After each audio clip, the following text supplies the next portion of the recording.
All right, guys, we are going to be reacting to the Romanov, the real history of the Russian dynasty, episode 1 to 4. We're going to react to the first one. Thank you so much for the support, guys. Again, we are having a little bit of trouble here on my YouTube channel since I have some copyright strikes. This is what happens in the in back end. There's a lot of, let's put it this way, there's a lot of things going on in the back end. So hopefully you guys can understand that. We're gonna react to more of this, guys. Make sure you guys subscribe to my channel. We're trying to just get to 100,000 subscribers, and also support us in Boosty.io. I'm gonna really appreciate that. Let's jump in here. Let's see what's going on.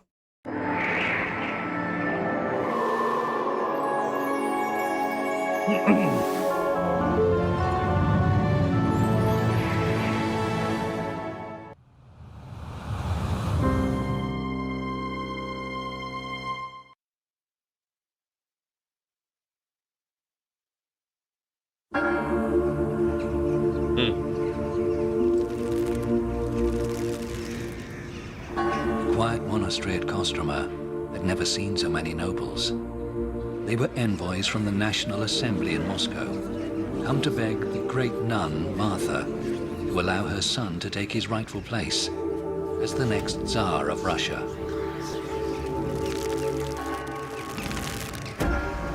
Michael Romanov was the only one who hadn't stained his good name during the time of troubles. He was their only hope. If he refused, anarchy would return. Russia, they said, could not endure such grief again.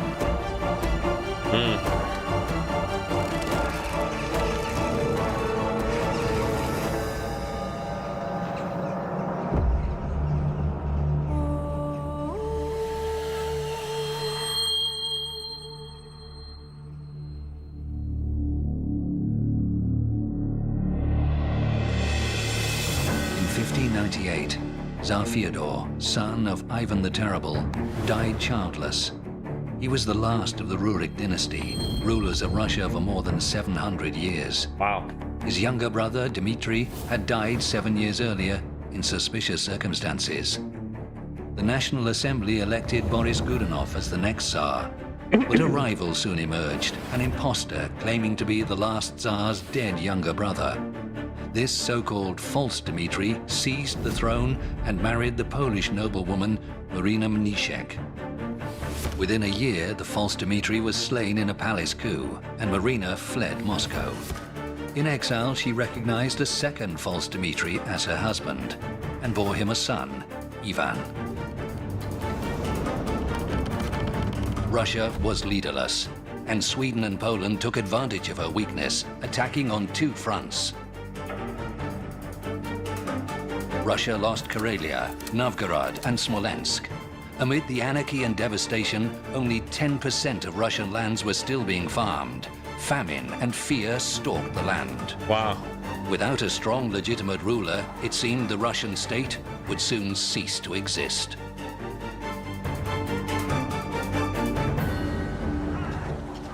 Towards the end of the brutal winter of 1613, delegates of the country's National Assembly traveled to Moscow, where they would decide the fate of the motherland.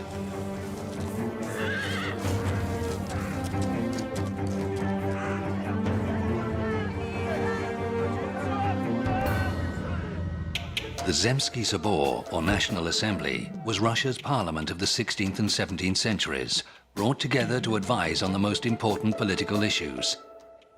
In 1613, the Assembly had about 1,000 delegates, drawn from the nobility, clergy, merchants, and free townsmen. The decisive vote was held on March 3rd. After lengthy debate, the 16-year-old Michael Romanov was elected Tsar. Michael's father was Fyodor Nikitich Romanov, cousin of Tsar Fyodor, the son of Ivan the Terrible. This gave him a strong claim to the throne. When Boris Godunov took the throne, he saw Michael's father as a potential threat and forced him to become a monk under the name of Filaret. Michael's mother Xenia became a nun, taking the name Martha. Filaret rose to the rank of bishop, but was imprisoned by the Poles while on a diplomatic mission. His Polish captors didn't bother to inform him that his son had been made Tsar of Russia. Of course.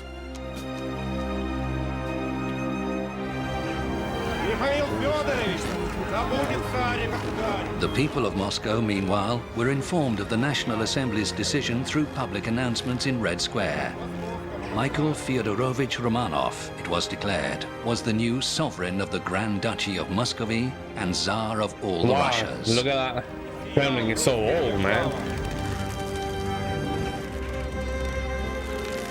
Michael had grown up amid the 15-year anarchy known as the Time of Troubles. When he was just 4, he was taken from his parents and sent to the country. Later, his mother came to take Michael back, and together they went to live a quiet life in the Apatiev Monastery, 200 miles northeast of Moscow.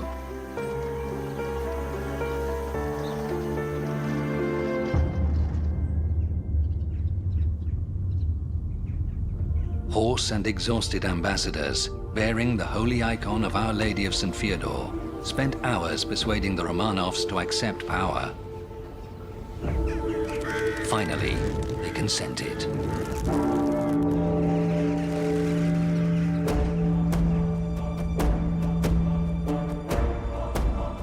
After many years of lawlessness and violence, a new Tsar ascended to the Russian throne. Michael Fyodorovich Romanov, founder of the Romanov dynasty, by God's will, Tsar and ruler of all Russia. Wow. Oh, jeez. Okay.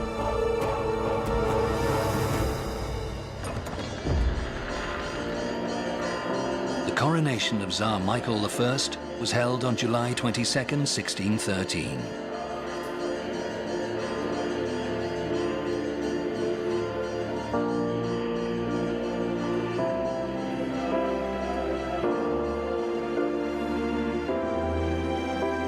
Chapter 1. Michael I Fyodorovich. Make sure you guys support the channel. There was no Subscribe going to back Boosting. for Michael Romanov. He ascended the steps of the Cathedral of the Assumption, the son of a noble, and descended them as Tsar. The state he was to rule was on the verge of collapse, so the young Tsar followed his intuition and ruled not as an autocrat, but in consultation with his advisors. On his initiative, the National Assembly, which had formerly met once every few years, began to meet more regularly to offer him advice. Despite the expectations of many, Michael didn't become a puppet of the noble factions at court. He remained his own man, biding his time.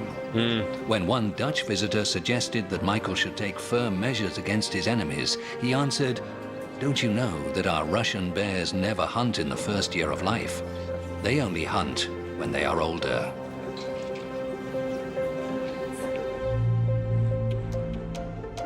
Michael faced 3 rival claimants to the throne. To the north, the Swedish King Carl Philip. To the west, the Polish Prince Władysław. And in the south, the 3-year-old Ivan, son of Marina Maniszek and the second false Dmitri. The boy's claim was upheld by 3,000 Cossacks, led by the adventurer Ivan Zarutsky. But That's their the one that we followers soon watched, the movie. deserted their cause, and he and the boy were handed over to the Tsar's soldiers and brought to Moscow to meet their fate. That's the movie that we watched. The executions took didn't like place that in guy. front of a huge crowd by the city's Serpukhov Gate. The Dutch traveler Elias Hertman remembered it for the rest of his life. Zarutsky was impaled on a stake. Then Dmitri's son was brought out. A snowstorm was blowing, wet snow slapping the boy on the face. He kept asking, "Where are you taking me?" Those carrying the child kept him calm and brought him, like a lamb to the slaughter, to the gallows. The poor boy was hanged as a thief. Damn, man. Damn, bro. The Tsar's enemies could have used the boy to foment Jesus civil Christ, war, man. casting Russia back into the time of troubles. Michael would take any measure, no matter how brutal, to prevent that. Anarchy had been avoided, but war seemed inescapable. Swedish troops were besieging Pskov, 360 miles west of Moscow. Michael ordered his diplomats to negotiate peace at any price. In 1617, the Treaty of Stalbov was signed, and the city of Novgorod and surrounding lands were returned to Russia. Okay. The next threat was a Polish army advancing on Moscow, led by Prince Władysław in person.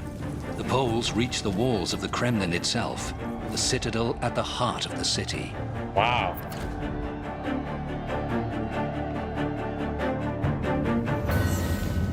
Russian spies learned that the Poles were digging a mine under the Arbat Gate, but the Tsar ignored the pleas of his advisors and refused to abandon the city.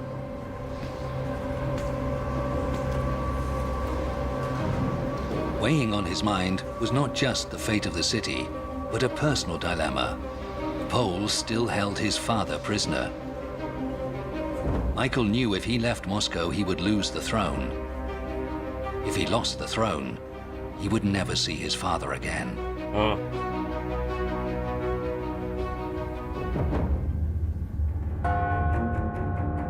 On December 1st, 1618, Poland and Russia signed the Truce of Diulina. The region from Vyazma to Chernigov was returned, but many issues remained unresolved.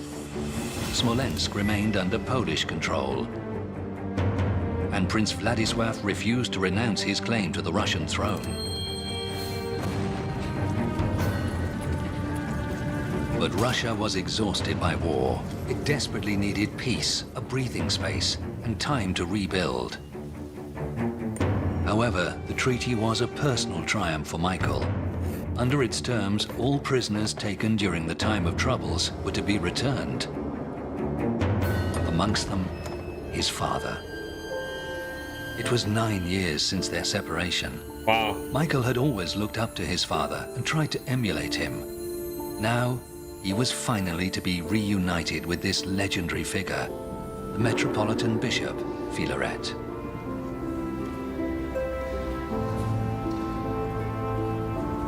The father could see that his son had become a real Tsar of Russia, God's chosen ruler.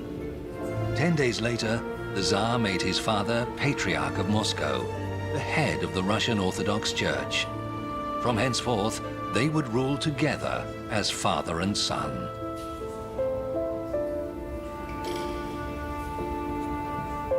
The influence of the Tsar's mother, the once all-powerful great nun Martha, began to wane. She no longer had any say in affairs of state and had less and less access to her son. The Tsar was now in his 20s, a grown man. Accordingly, it was announced that by God's will, the great ruler Tsar Michael had reached the age of adulthood, and the time had come for him to take a wife. The Tsar's mother had found a bride for her son, but Michael made his own decision. Years ago, during his exile, he had fallen in love with Masha Klopova, the daughter of one of his guardians, and promised to marry only her. The Tsar's decision was announced, and his bride-to-be was found rooms within the palace. Yeah, because, The Solchikov brothers, relatives of the Tsar's mother, were put in charge of her safety. But just before the wedding, Masha suddenly fell dangerously ill. The palace was alive with rumor and suspicion.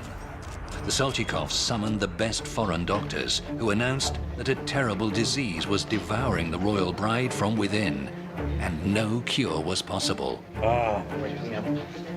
People were soon whispering that the Tsar's mother was behind it because she was opposed to the marriage. Imagine? No way, bro. In any event, Masha eventually recovered, only to be exiled to Siberia for apparently concealing an illness from the Tsar's advisors. An investigation later concluded she'd been poisoned by the Soltikovs, who were dismissed from court. But the whole affair put Michael off any thought of marriage for many years.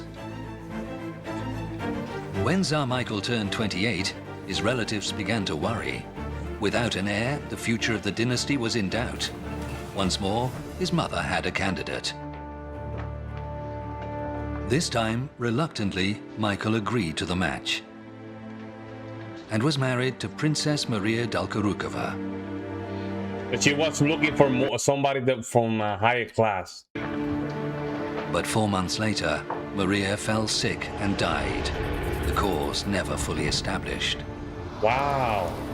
After Why? this latest disaster, Michael dismissed his mother from any involvement in his marital affairs and instead arranged for the traditional election of a Russian royal bride. Wow. The advice he received was to watch the girls carefully from afar, appraising their age, complexion, eyes, and hair. Do you think that Look the for mom signs of probably injury was? or illness, and ensure she's healthy in mind and kind by nature. So probably the mom was behind it. I don't know.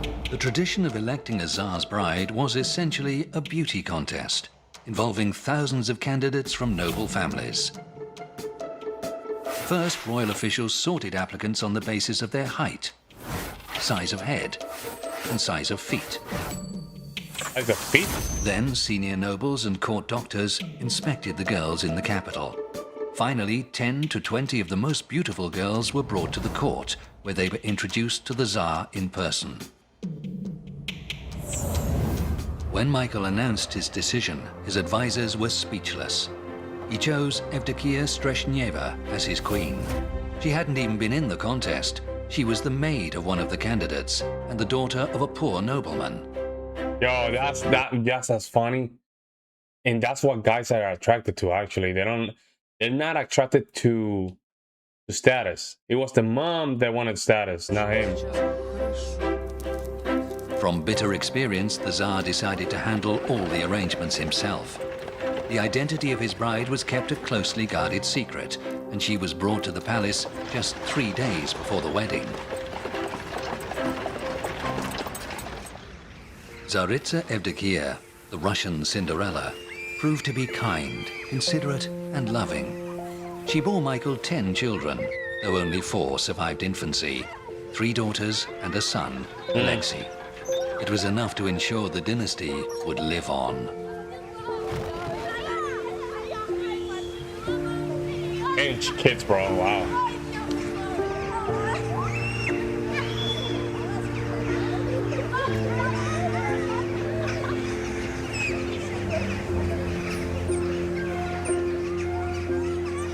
Back then, that was and very the common. land were at peace for a A lot of short kids while. dying, that was common.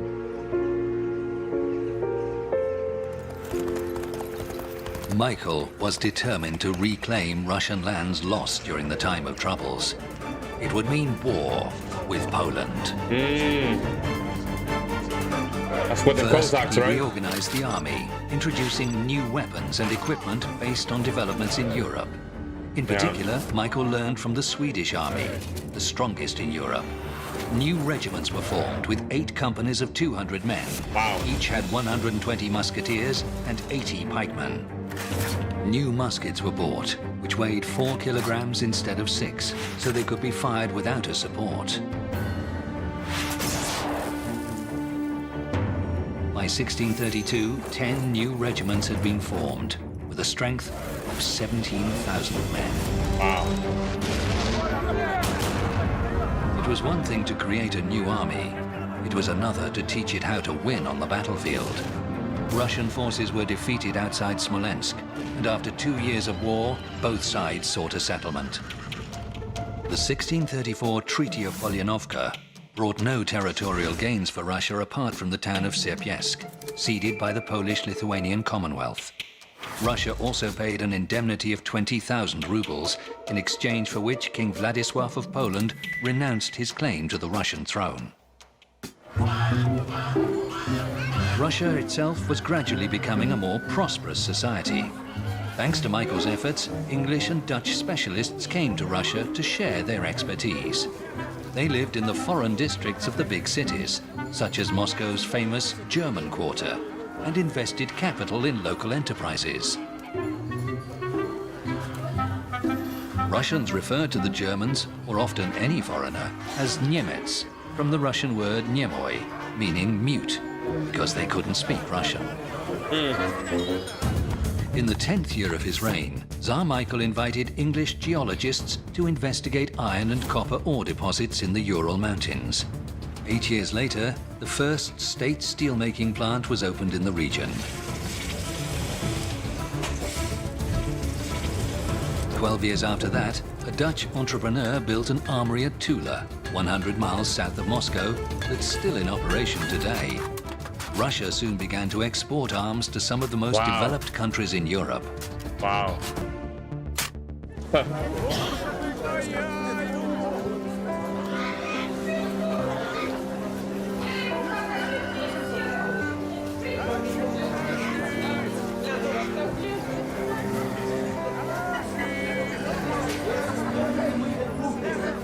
The average wage at this time was 3 kopecks a day, for which one could buy 3 chickens, or 45 eggs, or 1.5 kilos of salmon.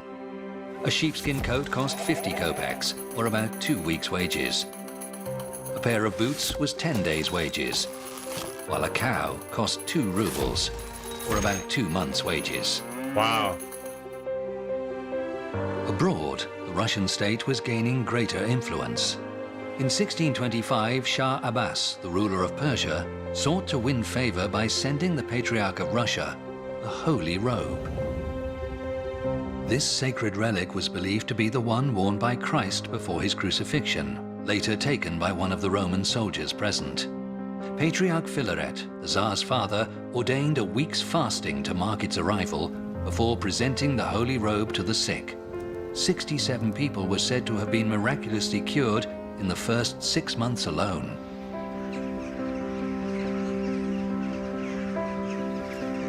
The robe itself was later placed in a cathedral within the Kremlin. Today, a part of the robe can be seen in the Cathedral of Christ the Savior in Moscow. Wow. After the barbarism of the time of troubles, the Romanovs sought to nurture a cultural revival within Russia. One of Patriarch Filaret's first decrees was to restore the Tsar's once vast library, now largely destroyed. Scholars were sent to search for books in distant monasteries and to make copies of rare manuscripts and return with them to Moscow.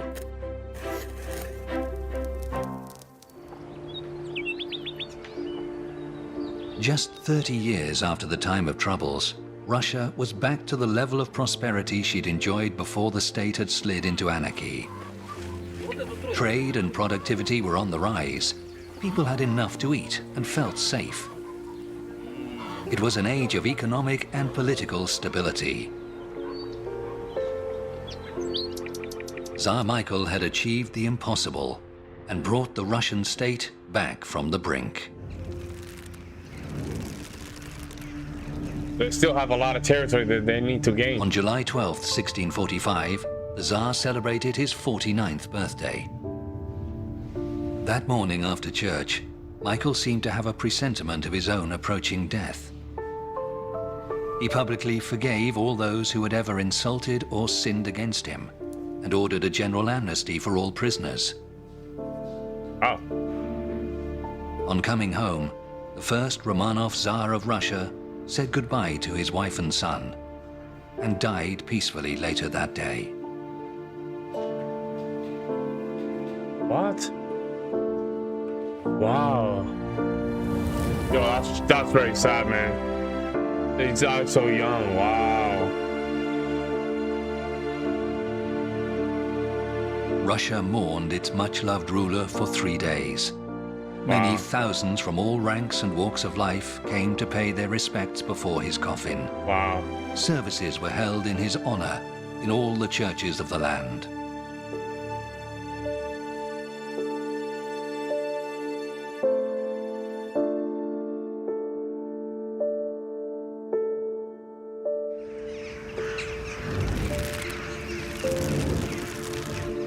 Alexei Mikhailovich, Michael's eldest son and heir, was as young as his father had been when he ascended to the throne. But the country he inherited had been utterly transformed. Famine, civil war, and destruction no longer stalked the land. Russia was now stable and prosperous.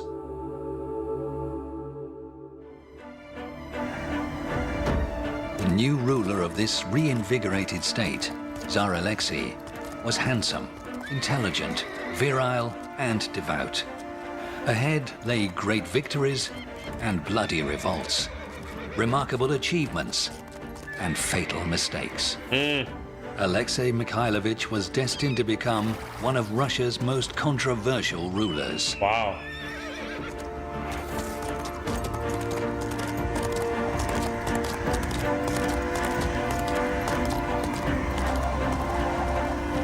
Chapter 2.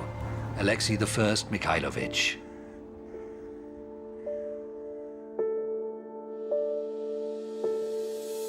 Is this, let me see, I don't know. I just want to make sure that, you know, I'm not over seeing this. You know what I'm saying? I don't want to be, let me see.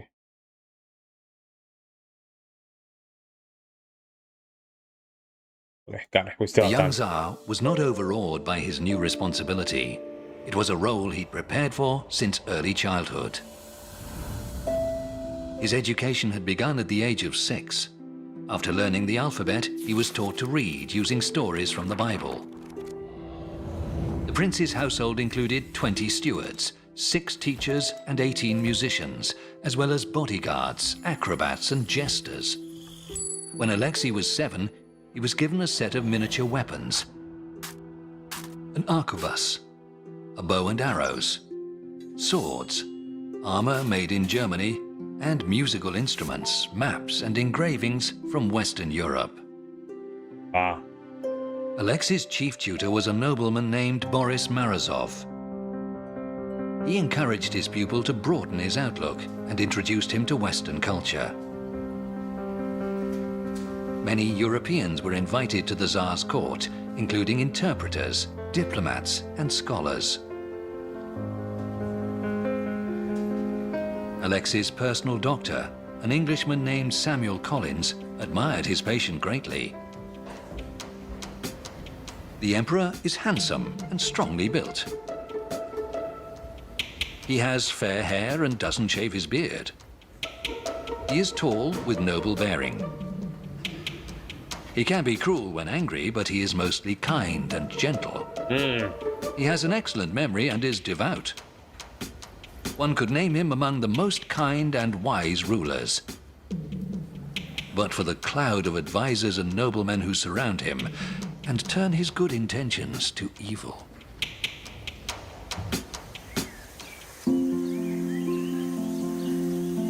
During the first years of his reign, Alexei pursued many passions. Much of his time was spent visiting remote monasteries to perform acts of worship. He also collected rare and exotic birds, kept an elk farm, and experimented with new agricultural techniques. He tried to grow melons, almonds, cotton, and grapes. But without doubt, his greatest love was hunting with his falcons. He's hungry though. For power too, you can tell. The Tsar owned no fewer than 3,000 falcons, each of which, it was said, he knew by name. His household included 100 falconers of varied rank, paid between 6 and 60 rubles a year, not including bonuses. All were members of the Department of Secret Affairs, which handled the Tsar's amusements and private business. The head falconer, Afanasy Machushkin, was Alexei's close friend. The upkeep of the mews and hunting stables cost the treasury 75,000 rubles a year, the equivalent of about $10 million today. On the road, the Tsar's hunting party was more than half a mile long. First came 300 stewards mounted on richly decorated horses, 3 abreast. They were followed by 300 guardsmen in crimson kaftans, 5 abreast. Then 500 armored cavalry, 3 abreast. Next came 40 parade horses in ornately decorated harnesses, followed by the reserve carriage horses, and finally the Tsar himself in his English carriage, accompanied by courtiers and hangers-on, no more than a few dozen. young Alexei was enjoying himself in a manner worthy of a Tsar. He left affairs of state to his tutor, Boris Morozov. But the nobles, jealous of Morozov's influence, urged the Tsar to marry, since a married man had no need of a tutor. But Morozov was not to be so easily outmaneuvered. When the Tsar expressed his desire to marry, the greatest beauties were brought to him from across Russia. He picked his favorite, but when she was brought to him a second time in court clothes, Morozov instructed the servant to tie her headscarf so tightly that the girl quickly fainted. It was declared that the girl had fainting sickness. To conceal this from the Tsar was a crime. Her father was exiled to Siberia, and her family fell from favor. Morozov, an elderly widower, then asked the Tsar to help him pick his own bride, and introduced him to the Myaslavsky sisters. Alexei fell in love with the eldest sister, Maria, and married her, while Morozov married Anna, young enough to be his granddaughter, so strengthening further his ties to Alexei. I don't know about that dude, bro. Alexei's family life proved a source of great joy to him. I don't know about that Maria dude. was 5 years his senior, but she proved a perfect match and ideal Tsaritsa. They lived together for 20 years and had 13 children. Wow. The Tsar's gentle manners earned him the nickname the Most Quiet. But his reign itself would prove anything but. Uh-oh. The clouds of war and revolt were gathering. On June 1st, 1648, Alexei and his court were returning to Moscow from the Trinity St. Sergius Monastery. When the procession reached the city gates, they found the way blocked by a huge crowd. The people of the city had come to present a petition to the Tsar, complaining of the excesses of his bureaucrats. But the Tsar refused to speak to them. His guards drove them away and arrested the ringleaders. Wow. That's not good. Not good. That's not good. The next day, the Tsar was returning from another monastery when he was again met by a huge crowd. They pushed his guards aside, broke through to the Tsar's coach, and seized control of the horses. The 19-year-old Alexei was face to face with his subjects for the first time. Despite being surrounded by an angry mob, he remained calm. He listened to their complaints and promised to stamp out government corruption and to dismiss all bribe takers and embezzlers from office. Top of their list was the Tsar's old tutor, Boris Mazarov. I told you. I told you. I told you he doesn't look like a good company. In the course of 2 years, Morozov had amassed a huge personal fortune and made himself the second richest person in Russia. As chief treasurer of the state, he reduced spending by slashing the wages of all bureaucrats, forcing many to accept bribes simply to survive. He appointed friends and allies to offices of state, but only after they paid him an enormous bribe. But Morozov's most dangerous policy had been to raise the tax on salt. Salt was the universal food preservative. When its price rose fourfold, everyone was affected, and the poorest were threatened with starvation. Yeah, because in order for you to just save the meat, for example, salt, back then salt was the thing, like... Followed were reported in all the courts of Europe. Damn. One account was left by a Dutch traveler to Russia, thought to be a spy.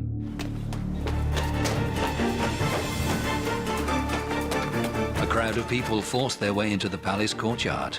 The guards sided with the people and burst into Morozov's house. They trampled everything underfoot, threw his belongings from the windows, and ransacked the place, taking all they could. They shouted furiously, "This is our blood!" Morozov himself escaped into one of His Majesty's chambers and hid there. There were revolts across Russia, from Ustyug and Salvychegodsk in the north to Kursk in the south. The Tsar was under siege in his own palace. The pregnant Tsaritsa nearly miscarried. She gave birth 5 months later, but their first child died within the year. Oh, that is so bad. To appease the people, the Tsar ordered the execution of many corrupt officials, but not Morozov. Alexei would not sacrifice his beloved tutor, and instead exiled him to a monastery 300 miles north of Moscow. In response to the salt riots, the National Assembly was urgently convened within the Kremlin. It advised the Tsar that only a comprehensive new legal code could restore order. A special commission was established in which the Tsar himself took an active role. The result was the Соборное уложение, a legal code that sought to consolidate all the state's existing laws into a single document for the first time. It would prove a cornerstone of Russian law for centuries to come. The code's 25 chapters and nearly 1,000 articles were copied and glued together into a single roll 309 meters long. After its approval, 1,200 copies were printed and one sent to every major city. The code entrenched the privileges of the nobility, who became the only people legally allowed to own serfs. The status of these peasants was made permanent and hereditary. The Соборное уложение was in force for almost 200 years, from 1649 until 1832. Wow. When the rioting finally abated, Boris Morozov quietly returned from exile. But his place as Alexei's closest advisor had been taken by another, the 43-year-old abbot of Novospassky Monastery, Nikon. Nikon made a great impression on the devout Tsar. Soon he was ordained Metropolitan Bishop of Novgorod. 3 years later, Alexei appointed him Patriarch, head of the entire Russian Orthodox Church. Wow. With the Tsar's backing, the new Patriarch began a large-scale reform of the Russian Church. Nikon believed that over the last 4 centuries, the rituals and beliefs of his native church had become riddled with corruption and abuse, and Same were thing with the Catholic increasingly at Church. odds with the rites performed by the Greek Same thing. Orthodox Church. The morality and conduct of Russian priests and monks had also been called into question.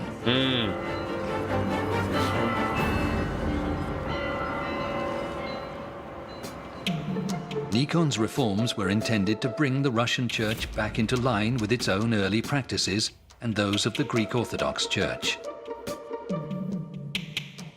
Russians were now to cross themselves using 3 fingers and not 2. They were told how many times to bow during services, what musical instruments could be played in church, and how to correctly spell the name Jesus Christ. Wow. For a deeply conservative church, such reforms were no small matter. They led Interesting. to sharp divisions within the church. So-called old believers denounced them as heresy and continued to practice the old forms of worship in secret.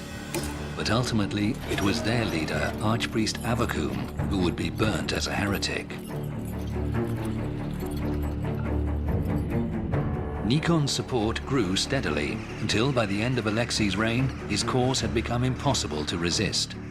Die-hard opponents remained, but many more embraced the practical benefits of his reforms, such as restoring discipline among the clergy and promoting education.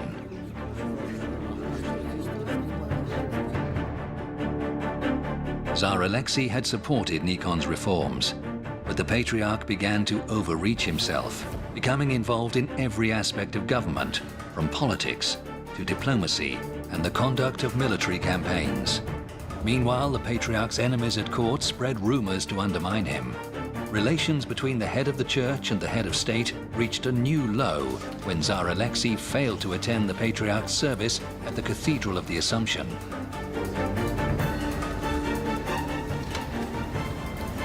It could mean only one thing. Patriarch Nikon had fallen from favor and could no longer count on the Tsar's support.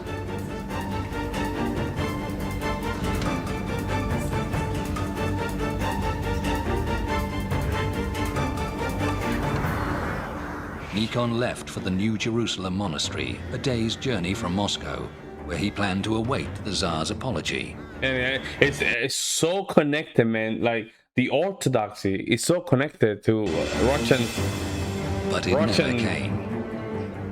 It's Instead, crazy. the Tsar appointed a new patriarch. Wow. In In 1666, a great synod was held in Moscow, attended by the most senior priests of the Greek and Russian Orthodox Church. The synod dismissed Patriarch Nikon from his post, but at the same time excommunicated his great adversary, Archpriest Avakum, and upheld Nikon's entire program of church reform. Morozov and now Nikon were gone. Tsar Alexei, this passionate youth, lover of falconry, loving husband and father, would now rule alone for the first time. Little did he know he was about to face one of the most turbulent periods in all of Russian history. The first threat would come from the south, and the Cossack renegade Stepan Razin.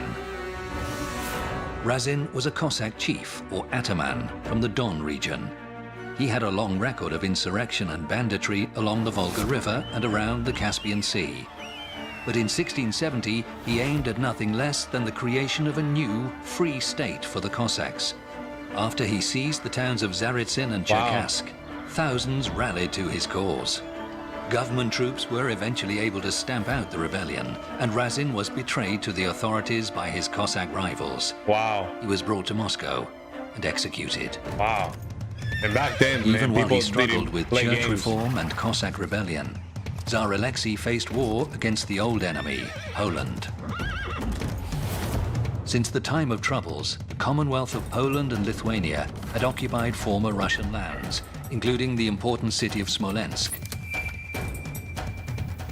But while the Tsar was away with the army, the dreaded news arrived that plague had broken out in Moscow. The Tsar's family and court were hurriedly evacuated to the monastery of Trinity Lavra of St. Sergius, and the capital was quarantined. And what was the reason that they have a plague? Let me know in the comment section below. By the 1670s, Moscow was one of the largest cities in Europe. Before the epidemic, its population was around 300,000, which made it about the same size as Paris. Naples had a population of 270,000. Wow. London and Amsterdam, about 200,000. Venice and Antwerp, about 150,000. Rome, Genoa and Prague, 100,000. In 5 months, the plague claimed 150,000 lives, Wow. about half the population of Moscow. Bodies piled up in the streets. But the army still had to be paid, and the treasury was in plague-ravaged Moscow. If the epidemic spread to the troops, it would be a disaster. So the Tsar came up with the idea of literally laundering the money. He ordered the silver coins to be washed with soap and lye before they were distributed to the troops. Plague never reached the army. The war with Poland lasted 13 years. Wow. The Russians managed to win back some territory on their western border, but an empty treasury forced the Tsar to seek an armistice. In the Truce of Andrusov, Russia won back Smolensk, Chernigov, and other lands lost more than 50 years ago in the time of troubles. Eastern Ukraine also became part of the Russian state. To refill his treasury, Tsar Alexei decided to reform the currency. Because of the country's shortage of gold and silver, he introduced a copper coin with the same value as a silver coin. Wages were now paid out in copper, while taxes were still gathered in silver. The copper coins soon began to lose much of their value, but the Tsar's mints continued to produce them. Within 5 years, in Moscow, a single silver ruble was worth 12 or even 15 copper rubles. At the end of July 1662, when the Tsar was at his palace at Kalamanskoye, a few miles outside Moscow, posters appeared in the city, calling those responsible for minting copper coins thieves and traitors. The people of Moscow traveled to Kalamanskoye to see the Tsar. When he left church, he was surrounded by a huge, angry crowd. But Alexei kept his composure. He promised the people that the issue would be resolved. He even swore an oath to it. The crowd began to disperse. The Tsar's guards led him away. But more protesters kept arriving from Moscow, angrier, and shouting insults at the Tsar. For a while, Alexei listened to their jeers in silence.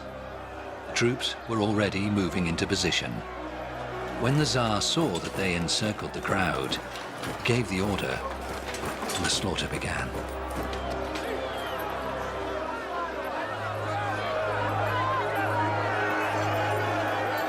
"2,500 people were killed at Kolomenskoye in just a few hours. Wow. The revolt was suppressed, but the copper coinage had to be withdrawn. The state even offered compensation at 5 kopecks, or 5% to the ruble. The Tsar's agents interrogated and tortured suspects for months to find out who'd been behind the riots. 150 were hanged. Oh my God. About 1,000 were sent into exile with the letter B branded on their faces, for buntavshik, rebel. The Tsaritsa was pregnant during the copper riot, as she'd been 14 years before during the salt riot. It was said the shock took its toll on her later, when the Tsaritsa died in childbirth. Their baby girl died just 5 days later. Oh my God.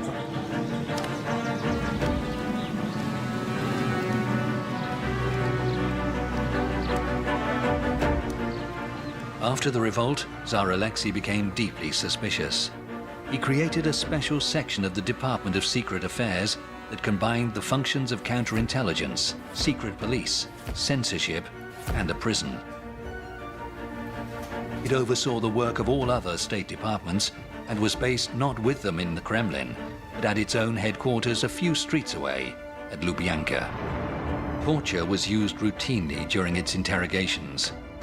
It also relied on a large network of paid informers, including state bureaucrats, shopkeepers, and innkeepers. The Tsar had his own office within the department, from where he increasingly handled all affairs of state. The Department of Secret Affairs also continued to run the Tsar's household and entertainments, and produced the day reports, the first weather reports in Russian history. By the end of his reign, Alexei had surrounded himself with flatterers and yes-men, who competed with each other to sing the praises of their glorious monarch.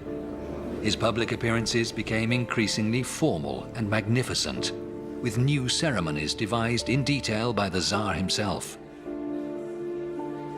The Tsar, recently widowed, seemed set on the path towards aging despotism and ever-increasing isolation. But an encounter one evening, as he dined at the house of his friend Artemon Matveyev, turned everything on its head. As per custom, the Tsar's first cup was presented by the host's young ward, the 19-year-old Natalia Narushkina. The Tsar was instantly captivated by her beauty and became determined to make her his wife. But proper protocol had to be observed. The selection of a new royal bride was announced, and 74 women of great beauty were brought to Moscow for the Tsar's appraisal. Only one of them knew the result had already been decided. Natalia Narushkina had won the Tsar's heart, and the selection was a mere formality. The wedding took place in the Kremlin, in the Cathedral of the Ascension, on February 1st, 1671. A year and a half later, the new Tsaritsa gave birth to a son.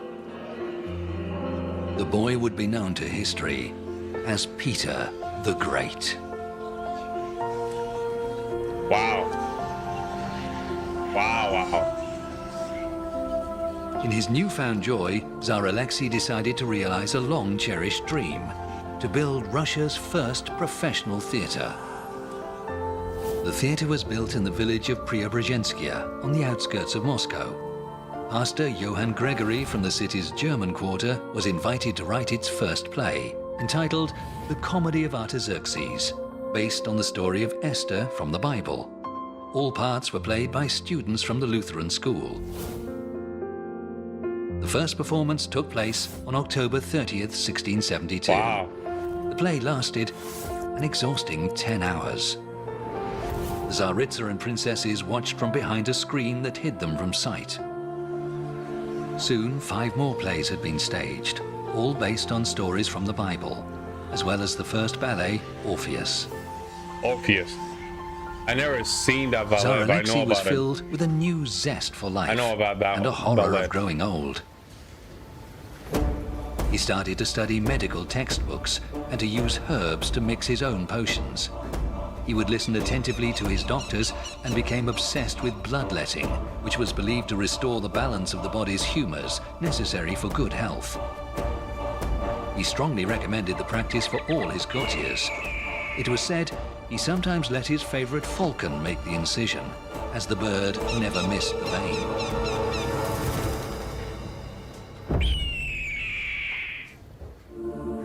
In January 1676, Alexei caught a cold, which he decided to treat himself.